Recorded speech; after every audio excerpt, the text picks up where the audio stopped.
മായാജാലം കൊണ്ട് ആളുകളെ മയക്കിയിരുന്ന ഒരു കാലത്ത് മോജിസത്തിൻ്റെ വടിയുമായി എത്തിയൊരു പ്രവാചകൻ്റെ കഥ. ദ സ്റ്റോറി ഓഫ് മൂസ അലൈഹിസ്സലാം. സ്വേച്ഛാധിപതിയായ ഫിറോനിൽ നിന്നും ഇസ്രായേൽ സന്തതികളെ രക്ഷപ്പെടുത്തിയ മൂസ നബി അലൈഹിസ്സലാം ഒടുവിൽ എത്തിച്ചേർന്നത് വിശാലമായ ഒരു കടൽ തീരത്തായിരുന്നു. മുന്നിൽ ആർത്തലക്കുന്ന ചെങ്കടൽ, പിന്നിലാണെങ്കിൽ പ്രതികാരദാഹികളായ ഫിറോനും സൈന്യവും. ചുരുക്കി പറഞ്ഞാൽ ചെകുത്താനും കടലിനും നടുവിൽപ്പെട്ട അവസ്ഥ. എന്ത് ചെയ്യണമെന്നറിയാതെ ജനങ്ങൾ പ്രതീക്ഷയോടെ മൂസാ നബിയിലേക്ക് നോക്കി നിന്നു. ജാലവിദ്യയാൽ പേരുകേട്ട ആ സമൂഹത്തെ ഒന്നടങ്കം കാഴ്ചക്കാരാക്കിക്കൊണ്ട് മൂസാ നബിയിലൂടെ പടച്ചവൻ ആ ദൃശ്യവിസ്മയം പുറത്തിറക്കി.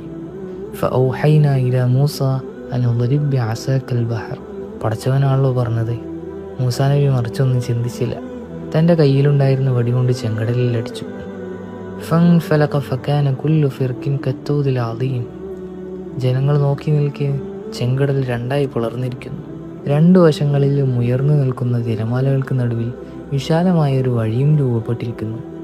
അങ്ങനെ തങ്ങൾക്ക് രക്ഷപ്പെടാനുള്ള മാർഗമാണതെന്ന് മനസ്സിലാക്കിയ ബനൂ ഇസ്രായേലികൾ ചെങ്കടൽ കടന്ന് രക്ഷപ്പെടുകയും ഒടുവിൽ ഫിറോനാവട്ടെ ജീവിതം മുഴുവൻ ജാലവിദ്യകൾ കണ്ടു രസിക്കുകയും അവസാനം പടച്ചോൻ തീർത്ത ഈ ഒരു ചെറിയ വിസ്മയത്തിന് മുമ്പിൽ ഇല്ലാതാവുകയും ചെയ്തു.